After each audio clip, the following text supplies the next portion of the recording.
Okay, so my previous video, I was recording it, and Safari just kind of like quit itself. Um, so I was trying to explain something, and then I went on this very long tangent that had nothing to do with what I was trying to explain. So I was wasting a whole lot of time in that video anyways, so I'm really glad that I didn't keep that video. Okay, so originally what I was trying to say was I was adopted into a very conservative household. My parents are Republican, like Tea Party patriots, and we are Baptists. I agree with the whole religion thing. I truly do. It's a blessing that I was adopted to a Baptist family. Um, okay. So last night we were watching the debates, and I understand that that was a horrible representation of the Republican Party. Okay? NBC is like very liberal, and they will use any chance they can to make the Republican Party look bad. And I personally think that we should not have two parties, like Democratic and Republican. I think that what we should do is like people who are more I guess um, middle of the road should explore other options, mainly libertarianism, because I think a lot of people who were watching the debate last night really, and all of the other nights, really agreed with Rand Paul. And I think a lot of people in previous elections that Ron Paul was running in, they agreed with him. And I can tell you that they are not Republican. They are libertarian. And every time I meet somebody and I'm having like a political conversation with them, and like they think they're like so cool because they know about current events because they watch the news, which I can tell you is totally biased. And if you don't believe me, you can watch recordings of last night's debate. Okay, the point is that I don't watch the news, and I don't want to watch the news, and I don't want to read any newspaper at all. Okay? My dad does happen to read the Wall Street Journal, and I think it's a great source of news about technology and um, things like, business and maybe the economy. Like, I personally don't read the Wall Street Journal, but like maybe like science and other like movie reviews. Okay, I think maybe movie reviews is not the. Okay. So in the debate last night, somebody was saying something really retarded because basically the entire debate was retarded. So basically every single thing that anyone said was retarded. Okay. So somebody was saying something retarded. And basically what it was about was they were saying that we should, I think it was probably about how Social Security is an entitlement, and like, I think there's some like confusion about that, and I am completely confused about that because I get Social Security because I have a disability. So like, I feel like that is an entitlement. Because what happens is people who are disabled and like sick and stuff, it doesn't matter how old they are, or if they paid their taxes, because I have never had to actually pay income tax because I've never made enough money to pay income tax, but I still receive Social Security income and like Medicaid and Medicare. And, like, I know it's, like, very confusing. Like, how could someone as young as me receive Medicare? It's because my mother, has Medicare. Okay. That's not the issue here. I just think that, like, the word entitlement, I think that pisses some people off.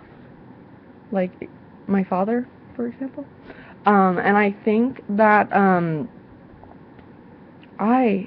as a millennial, it does not make me mad at all, because, and I don't think it makes, Democrats mad either, because I think that Democrats think that, I think that Democrats are Democrats because they, do a lot of bad things, like, just based on, like, the choices of the previous Democratic candidates and presidents and vice presidents.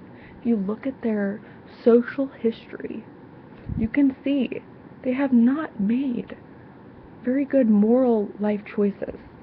So, okay, if you look at that and then you see that they were Democrats, maybe the reason that they, want to, provide all of these programs and stuff for people, well, one of the reasons is so that they can, control you, and they can, look into your background, and they can know, information about you. But I don't know if that's the only reason. I think another reason is so they can really look good to, people who are uneducated, and people who are uneducated feel like they need these services.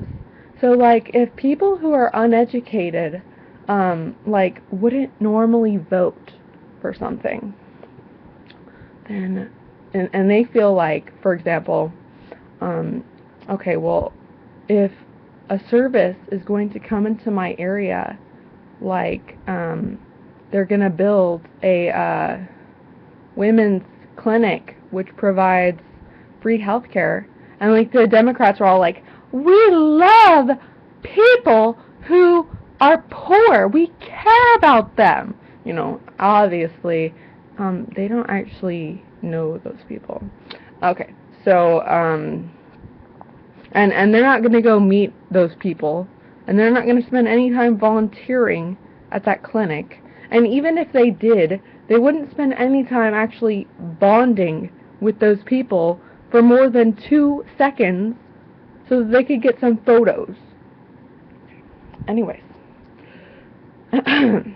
So, those people may actually receive a very nice service, even if the Democrats don't legitimately care about those people. I mean, some Democrats, you know, voters, actually do maybe care about those poor people. And, you know, I think it's kind of weird. But I am actually, without my parents, I would be a very poor, homeless individual who would be living in a group home. Oh, you know, and if my parents, like, died today, and my sister didn't take care of me, which actually, I think I would actually decline her services. But, you know, if none of my other family, took me in, I would be living in a group home somewhere, or I would be on the streets, or, I would commit a crime on accident. You know, I would, you know, not really be aware of what I was doing because I had stopped taking my medication because I don't know how to, use my Medicaid, and, so I wouldn't be on my medication, number one, because I can't remember to take my medication. So what would happen is eventually I would have some sort of psychotic episode, and I would do something extremely mentally unstable, which would land me either in jail or the mental hospital. And if it kept happening, hopefully in the same location so I could keep seeing the same social worker, judge, whatever, then I would end up probably not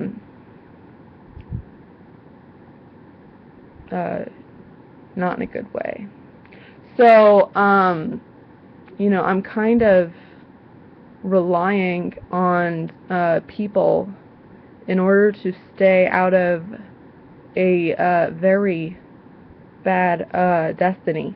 So, I think that it's very offensive to me when somebody says something about how, like, they're like, you need to extend the age of the working limit or whatever so that Social Security can last longer. Okay, that is very well and good, but like, I'm gonna tell you right now, my dad probably agreed with that statement. Okay, he has worked a very long time, and maybe healthcare is, making long strides, and people are getting better, and they're gonna live longer lives, healthier lives. People are, becoming more active, and they're doing things with their life, and blah, blah, blah. Let me tell you something about the difference between now and previous to now, when my dad was actually younger. Okay. So, my dad probably went to college in, like, I don't know, 60 something, 60, 65. Okay. So, he was the manager of a movie theater during his entire, well, maybe not entire, but, majority of the time that he was actually in college as a full-time student at Texas Tech University. Okay. Previous to that, he was raised on a ranch, a meat ranch, which had cows, and he rode horses, and he actually broke his back during high school, and he graduated from high school, and he was raised in a very small town, which did not have the best educational system, and he actually had to transfer to a different high school in the same kind of area, but like not in the same city, like a closer, like a different, like a further away city, like, okay. So he had to be driven to a different high school in order to get a more difficult math class that he would need in order to go to Texas Tech so that he could become a chemical engineer. Okay, so basically, he grew up working as a child his whole life. And he worked in the morning before school. He came home. He worked. Came home, broke his back one day, was in the hospital, recovered, worked some more. He was in bands. He was in clubs. He was in the rifle team. He was, hunting. He was, whatever. Point is that he was, repairing barns, and he was, taking care of saddles, and he was, getting eggs from the chickens. He was probably helping my grandmother cook. He was lifting heavy objects. I mean, he was like... But let me tell you one thing that never happened, that my dad never did. My dad lived within driving distance of my grandmother. And I can tell you that my dad lost his dad, my grandfather, in college, and I never got to meet him, and it was very sad. But I can tell you that my dad lived within driving distance of my grandmother the entire time of his young life, because he never cleaned his room, he never did his laundry, he, maybe he helped cook while he was at home. I mean, I'm not sure, he's not there, but he did not do the dishes, he did not, I mean, I'm sure that he tidied up his college dorm room, which was like the first time that ever happened. Because when he was living at the ranch house, he did not tidy up his room. My grandmother tidied up his room. And he's been very clear with me about this, that happened. And that he had other responsibilities. Okay. So maybe he wasn't entitled to that. I don't know. He had things that he had to do. I can tell you that my grandmother only made it to 8th grade so that she could go pick cotton on a cotton field, and then basically she was not sure what happened after that. I don't know the full story, but she went and she like lived a fulfilled life, and she decorated wedding cakes. She was an amazing artist. I mean, she's a horrible teacher. I have not learned one thing from her in my entire life, except for, you know, please don't give anybody a compliment, because I'm pretty sure it's not going to come out the way you mean it. Okay, basically, she is a beautiful artist. She can do oil paintings. She has made porcelain dolls by hand, and she does like she paints china and by hand, and she can, I mean, not anymore, but she used to be a gardener. She used to be a wonderful cook. I'm sure she was a little old when I experienced her cooking, but I know that you know, she was very talented at making things, and she was member of the porcelain art clubs all around Texas, and she was very well known in places, and she also you know, had like a blue ribbon steer at some rodeo somewhere, probably at the Dallas rodeo. So I know that, I mean, my whole family worked very hard, and they were all very proud of their accomplishments. When I was in high school, I know that I may have not really been there, but I can tell you that I was a member of many clubs. I was in Region Choir. I was a member of like 3 choirs, and I was also went to church. I was a member of the French club. I was in FFA. I raised chickens for FFA. I was on the FFA meeting team. I got a letter jacket in 9th grade. I mean, that seems kind of impossible, but it is possible. I was not even an athlete. Okay. So, like, basically in my school, if you complete a regional activity, you receive a letter jacket and a patch. So what happened was, I completed a regional activity in 9th grade, and I was one of only 3 students who did, 4 students who did so, and there was 2 girls and 2 guys that we did that, and so that's what happened. So I made region every year, and I can tell you that it was a very sad thing that I never made mixed region, because I put all this pressure on myself, and like, I worked like extremely hard. Like, when I received the region music, I practiced it every day, and I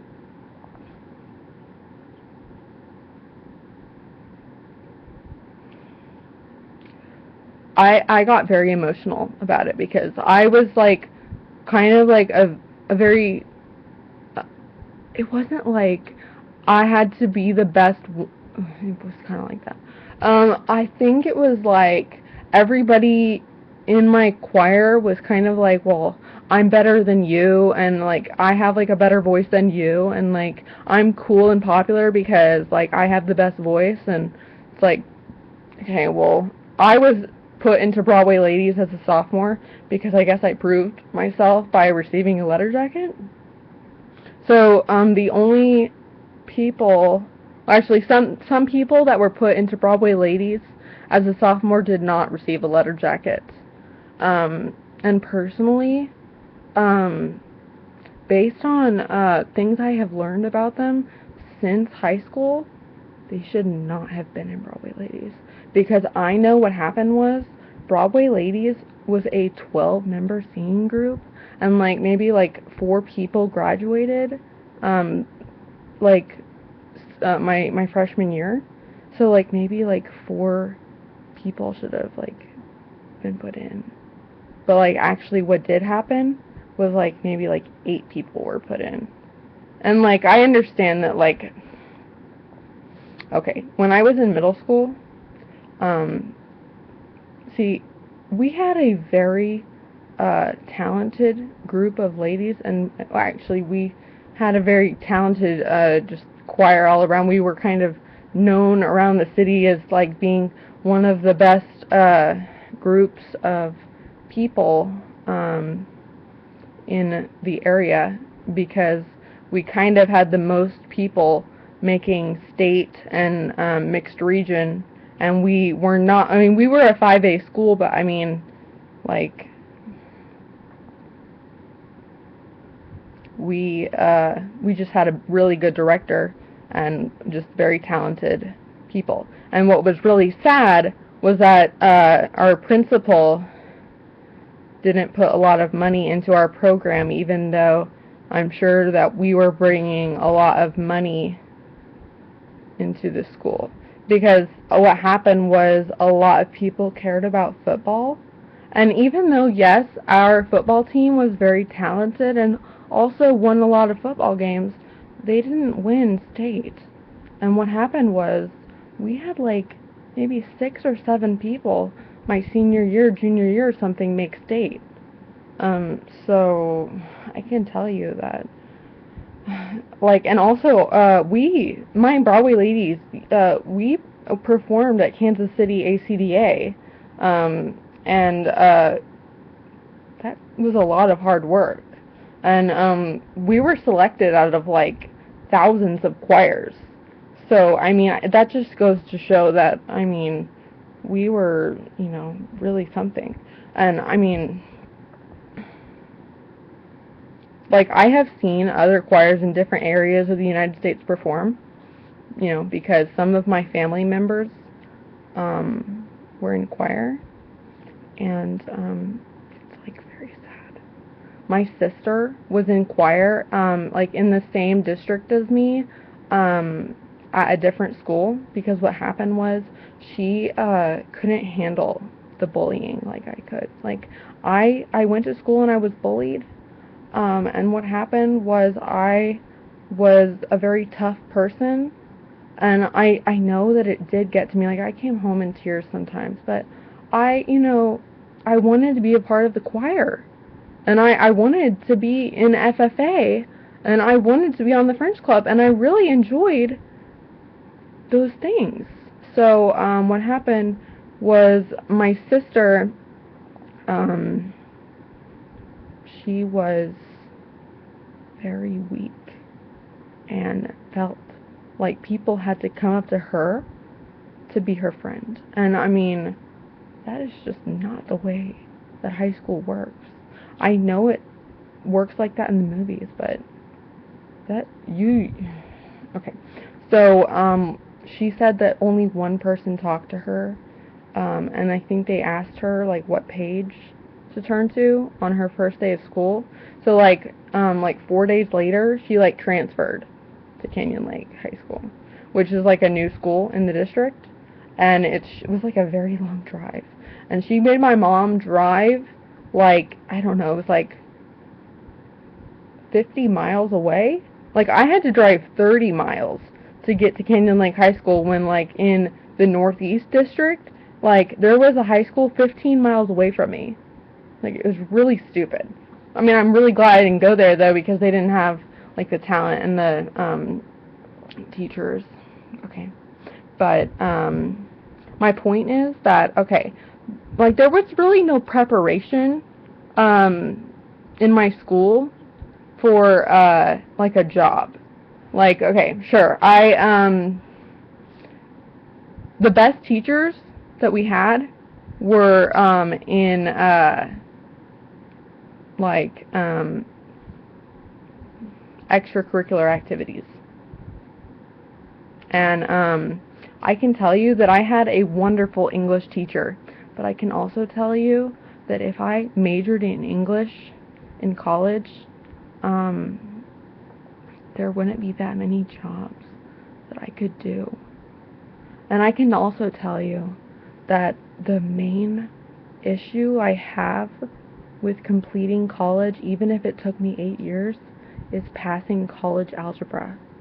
So, like, what happened was, I went and I decided that I was going to do dual credit, algebra 2, which makes, like, if you do dual credit algebra 2, then you get to get through the first, like, quarter or something of, like, I don't know what it is, like, the first half of the semester of whatever, college algebra. And then, like, basically they have, like, another class at the community college, where you complete the algebra class. And I got a C minus in dual credit, algebra 2. So I mean, I passed the class, but I did not pass the dual credit test that I needed to do to get through the college credit. So, I was going to take it again. So in my senior year of high school, I was enrolled in the class again because I really didn't want to take college algebra. Like, I wanted to just, like, get it over with, like, and I wanted it to be, like, as easy as possible.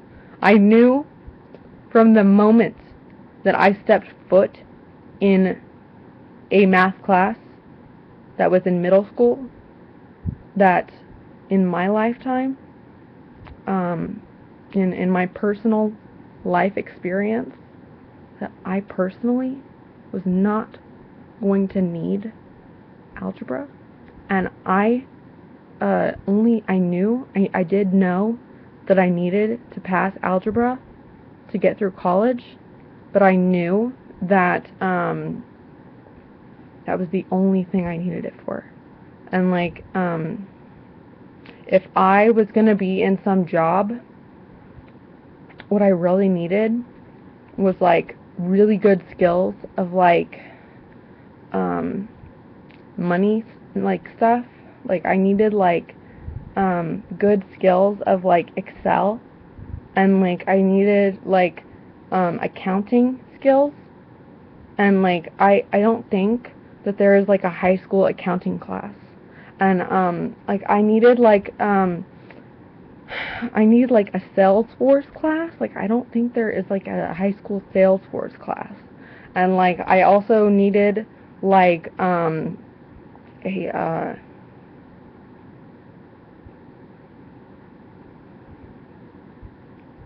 probably, I think there needs to be a class where you simulate doing, like, cash register activities. And also, possibly counting, pretend money so that you can't steal the money.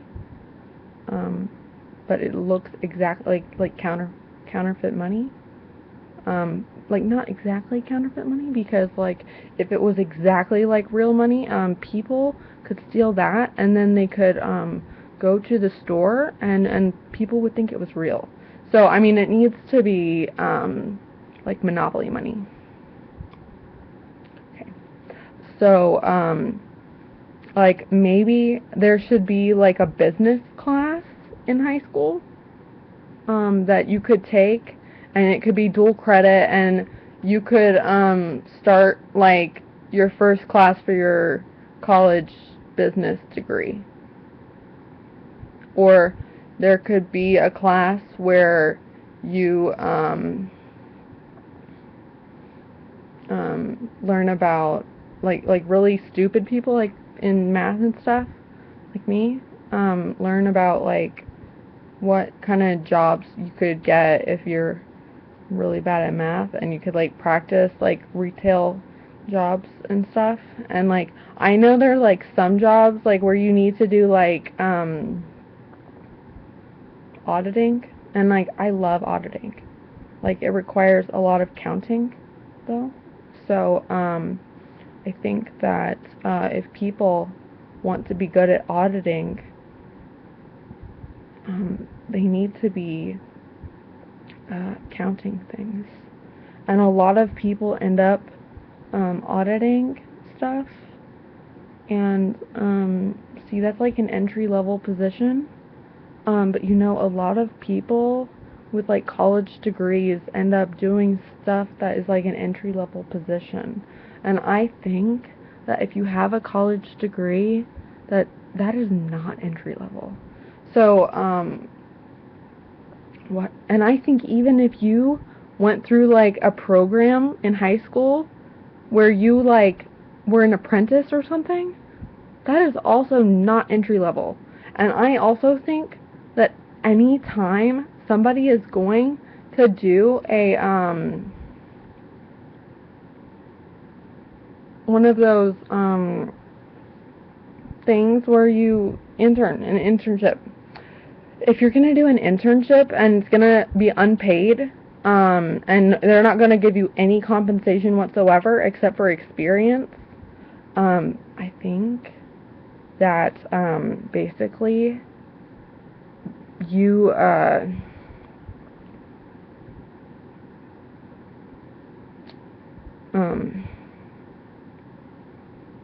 like, I think that the Republicans are not realizing. I mean, I know the Republican candidates realize this, but I don't think the Republican voters realize that it's kind of necessary to do a internship in order to get a job now. Like, not an entry-level job, but like a real job. And I think that's unfair because, first of all, what happens is you graduate from high school and they're like, oh yeah, you actually achieved something, and you didn't actually achieve anything. What happened was you achieved the minimum that you were supposed to do. And a lot of people don't do that anymore. So what they do is they get their GED and they're like, oh, I did the same thing as you did. I got my GED. And, like, I'm like, okay, you can get a GED in like 4 days. You don't have to retain any of that information. I, however, went to class and I, like, took AP classes, and sure, I did not take an AP test. I took an AP class because I thought that being in a class with smarter people, first, might make me avoid bullies, and second, I thought it would be cool to learn about smarter stuff and have, like, a theoretical discussion about the history of ancient Egypt. Okay. That's not really that important, but okay. So I did some things, and now all I have is the diploma. And then I tried to go to college, and what happened was I had never experienced a social life that was contingent upon how smart I was.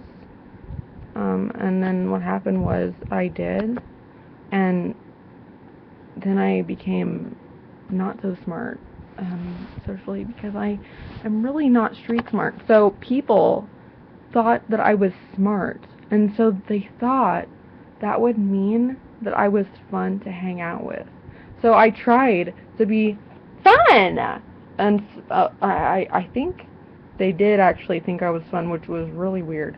So I got, like, totally wasted, like, every single day of the week. And, like, I stopped going to class and I stopped taking my medication because I became a temporary alcoholic. And that's kind of what happens to me in college. Like, I guess, like, people who are alcoholics are, like, nicer. So, I think that I'm gonna have like this social life, and I get all these really nice ideas. I think that I'm gonna have like a dinner party, and we're gonna like drink wine. And so like I plan this dinner, and I'm gonna have like a roast chicken, and like I have like this apartment, and like I have like a table, I actually have my own dining table. And so I'm gonna have like a roast chicken, and so I go to Walmart. I get a roast chicken, and I take out the container, and like I put it on this very nice plate, and so then I have like this bottle of wine, 'cause like I'm 21 by now, and I'm able to buy alcohol for people who are not 21. Okay, so I bought the wine, I bought the roast chicken, I got a salad, having like a dinner party, and then what ends up happening is they're like, "Can you go get more alcohol?" I'm like, thinking like, "That's a good idea." It's totally a good idea. Like, I really want to have a party. And then like, so my other roommates are like studying for like an actual degree, and I'm just like, I haven't had fun like my entire life. All people have done is like make fun of me and totally be mean to me, and like I don't want that to happen. I want to enjoy this precious time. So, I had my dinner party, and like, so I'm like turning up the music. I changed clothes into my party outfit, and then like we're like playing video games and listening to like some sort of like you know, um something that would happen at a gay bar kind of music. And so, because I actually frequented a gay bar in Lubbock, it was called Heaven. It really was heaven. Jello shots all around. It was amazing. Okay, so, I went through a completely different period of my life, became an atheist. It was really a kind of weird thing. So I dropped out of college again. And so then I had to escape my misery of what happened with my boyfriend. And so then I ran away from everything because I thought that I was smart. And so I was like, well, I went to college, and I, did study some stuff, and I learned some intelligent things. Like I got an A in world geography, and my teacher like totally loved me.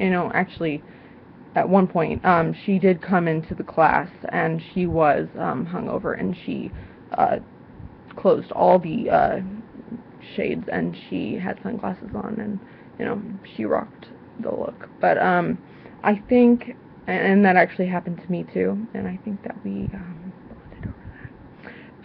But what I couldn't handle was the fact that she could keep her job and do that, and I couldn't continue being a student and do that. So, because like I may be able to balance how many drinks I'm having in one night, but I can't do it over like a long-term period. Like I can't say, okay, well I drank last night, so I'm not gonna drink tonight. Because like there's this like temptation every night. So like I have to either like not drink at all, or I have to drink like every time. And like, so I just don't drink at all because it just, alcohol just makes you older. Like, you're physically. And it really just makes your mind stupider. Like, actually more stupid. But I'm just trying to make a point here. So I escaped. And I ran away to Pennsylvania, because what happens when I drop out of college is I run away. And I didn't call it running away at the time, but really I wasn't running away from college, really. What I was running away from was my relationship. I stopped being a virgin. Like, that is a very scary thing. Like, it was not a fun experience. So I ran away, and then I actually was living in the Scranton area for a while, and I got a job interview at Lord & Taylor for their, like, phone thingy, which actually I have, like, 8 months of experience doing, and I got hired. I was so excited. I was like, I am going to be able to continue living in Scranton. Like, this is what I want to do. Like, maybe my roommate is, like, this psychopath, and she asked me all these favors, and she's like, well, can you take me to Walmart? Because, like, I have no car. And I'm like, okay, me taking you to Walmart is not my responsibility, and you having no car is not my problem. Okay? You decided to live in the same place that I decided to live, and that does not make you my personal problem. So she decided to be super rude and like, cuss me out, like, every time I would come home. And she was actually a black woman. And I'm gonna say that I think, you know, rehabilitating the African American image is, you know, kind of a good idea, because there are some people who will decide to take the high road. But, you know, there are so many African Americans in jail, and there are so many African Americans who are living a life like Precious, or maybe like more like her mother. And maybe there are more African Americans who are living a life that is kind of not like anything I could explain. But the point is that so I have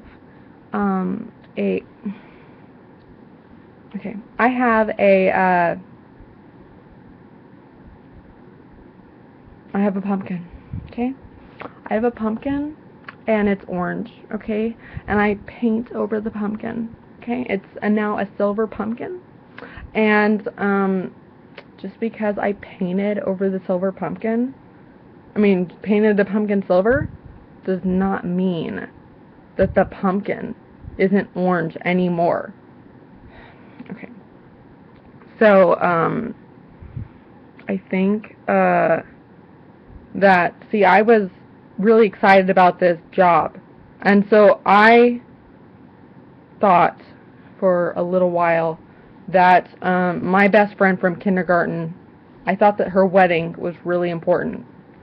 So I decided to go there. But when I went there, I discovered something.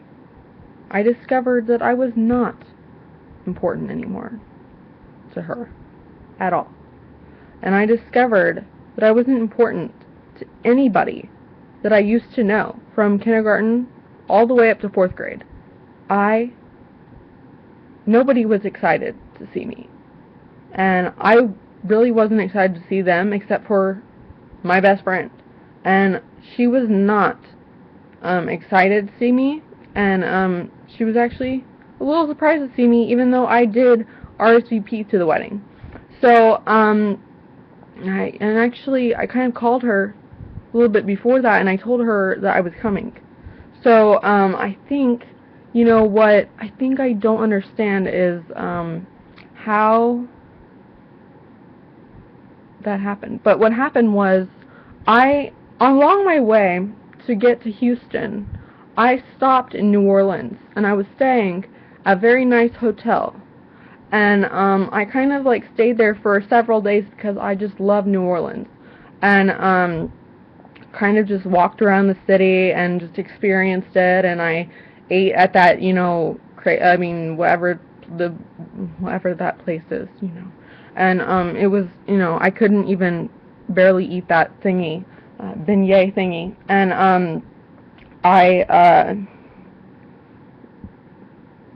I went. I mean, the hotel I was staying at was connected to this like Galleria thing that I'd never been to before. I didn't actually have time to go to the aquarium. It was kind of sad, but I was at this Galleria and I was kind of just walking around aimlessly thinking about stuff that I was totally being an idiot about. But I was being an idiot for a really long time. Still am. And I went to the movies.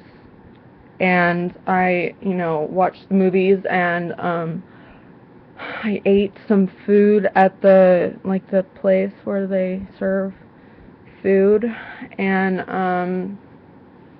I kind of just walked around New Orleans. I actually went to like a part of New Orleans that was kind of dangerous, and I was really glad that I was not like abducted. But the point is that I got a call when I was in the mall thingy, and they called me and they were like, well, we would like you to start next week. And I was like, gonna be at home, like in San Antonio. And they were like, I was just like, well, I mean, I'm kind of traveling right now, and I really, I'm not traveling by plane, and I really don't know when I'm going to be back. And I mean, this job is like so important to me, and I really want to do it. And I trying to explain this like in the best way, and they're like, no, we understand. We would like you to call us like as soon as you know when you're going to be back, so that you can start as soon as possible, because we have only a few different start dates, and so we need you to start like on a certain start date so that we can have you do the training. I was like, okay, well, I will let you know. And me being the complete idiot did not put work on my agenda first. But everything leads you down a certain path, and I think maybe there's a reason I'm on this path. Like, I get to spend every day with my nephew, and I am not employed, and maybe that's a good thing. Like, I think that I am capable of working at Lord & Taylor.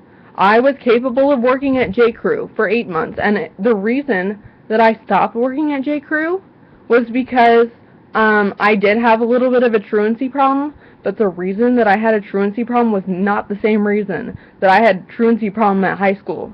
Okay, there were a couple of coworkers that I had that were rude to me, but you know what? I was so used to people being rude to me, and I had so much alone time in Lynchburg that I was like so used to getting my space, and like I didn't have my parents like asking me what was wrong, and like I never cried in Lynchburg, and like I was not like, yeah, she doesn't want to be my friend, she doesn't want to go to Starbucks with me, like like it's like stupid. Like I if she don't want to go to Starbucks with me, like she's the one missing out like going to Starbucks with me.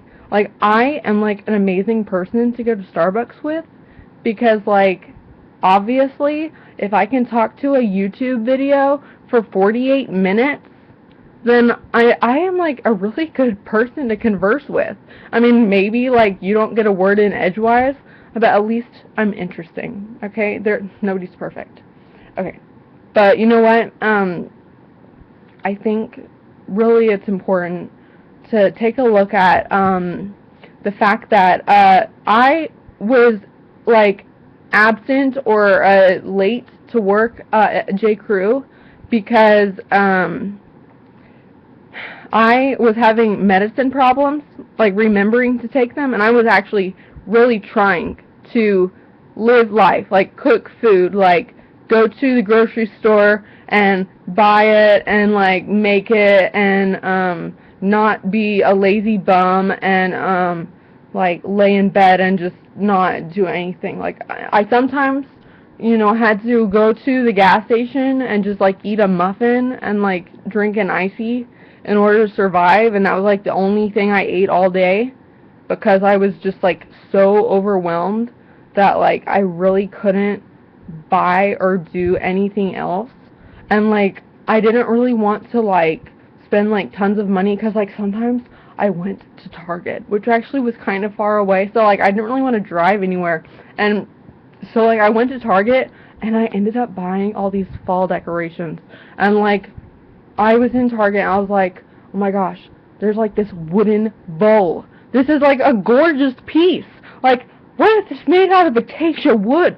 Like, oh my gosh, I need this wooden bowl. And so like, you know, there was like tons of things like that at Target, and like I was like, oh my gosh, this is like a craft. Michelle is gonna love this. Like me and her are gonna spend like an hour on this craft, and then like it just like sit there for like ever, and like we would never have time to do it. Like, and then there was like times that we would I'd like have like a lot of time off, like maybe like 3 days or something, and so I would have like a plan because like maybe like Michelle was currently unemployed, or like maybe like Michelle also had time off, or you know, maybe she would call in sick.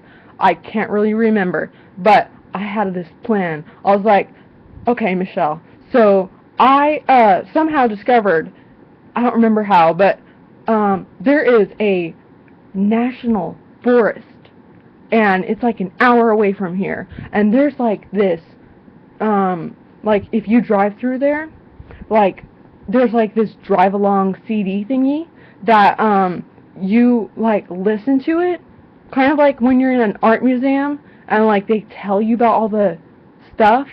Well, like we like went to that forest, and I was like trying to figure out how to make that thing work, and like it didn't work. So like I stopped at this like house cabin thing, and I was like asking this park ranger, I was like, do you know anything about this? He's like, I have no idea about any of that. And so like we just took some pictures, and we kind of like, he's actually like, I don't think anybody's supposed to be here right now. I was like, really? He's like, I was like, you know, on the internet, like it's like inviting people to come there. He's like, really? I was like, yeah. And so he's like, I think this is like a private forest. I was like, what? And so I was like, this is the address it said. I was like, it's kind of weird. But like we had like a lot of fun, and the park ranger said we could go like a little certain way, and like we didn't totally waste our trip and stuff. And like me and Michelle, we just had this like special friendship connection, and you know, we looked out for each other, and you know, that's like really all that I want from a friend. And I have not found anyone else like that ever. So what happened was I left Lynchburg to go to Texas Tech, which I've already told you about. And so then I made a lot of poor life choices, and I went, and she had moved to Pennsylvania. And she was living with her brother in Pennsylvania, like in the same apartment house thingy. Everybody like lives in houses there because like apartments are like way too expensive. So like I rented out a room in a house. And so I was living like several towns away, like kind of far, because I was living in, oh yeah, Wilkes-Barre. And then so Wilkes-Barre was kind of like the ghetto, and it wasn't really that bad because I was like never there. And so and I actually really liked my room. It was pink, hot pink, and I had like really cool posters, and like I love my stuff. But what happened was when I went to the wedding of my friends, I was driving back to my house, and I sort of lost it because I wasn't like eating properly. I didn't have my medication, and I was like staying with relatives, like kind of like stopping in and out, like trying not to stay at too many hotels. And like I didn't want to fly on my way to the wedding because like I thought that a road trip was what I needed or something. I don't remember why. Whatever. The point is, that I didn't fly, which was a huge mistake, and I should have flown, and I didn't, and so when I was driving back, I was trying not to stay at hotels, and I was sleeping in my car, and so I like wigged out in Kentucky, and so I was put into the mental hospital, and then my dad ended up having to come and get me, and he drove my car home to San Antonio, and I didn't get to get any of my belongings from Wilkes-Barre. My room, like all of my stuff was still there. Like luckily I had packed like a whole bunch of stuff in my car from like to when I went to the wedding. Like I had like a lot of stuff from my room like in my car, and I brought it to my house because like it was taking up a lot of space, and I guess God just knew that I needed that stuff. But I lost so many of my belongings. I lost all my cooking stuff. I lost like, and that was when I still had a Mustang. So I mean I've never had like a car that had a lot of space. Like I downsized from a Mustang to a Volkswagen EOS convertible, like a hardtop convertible. And see, the thing is, with a hardtop convertible, when you put the convertible top down, the hard top folds into the trunk. So really what happens is you don't have any trunk space when the top is down. And when the top is up, there's a whole bunch of the trunk that is mysteriously being used by plastic. So while I love my car, it's not really the best thing for storage or moving across the country.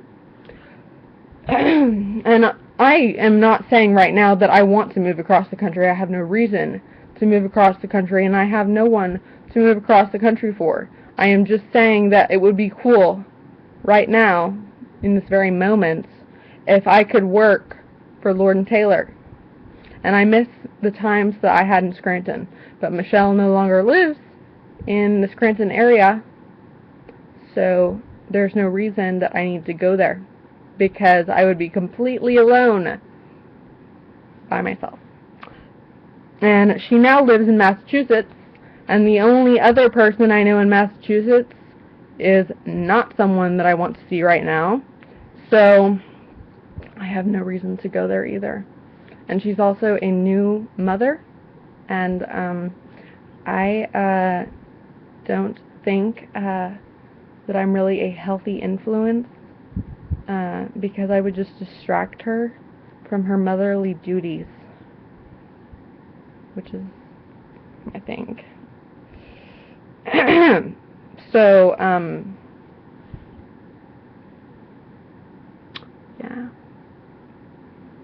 Okay, so I think since we've all established that I'm like the most intelligent idiot that ever lived, that I get a free pass when it comes to making really stupid assumptions, but there are some things that are just plain true.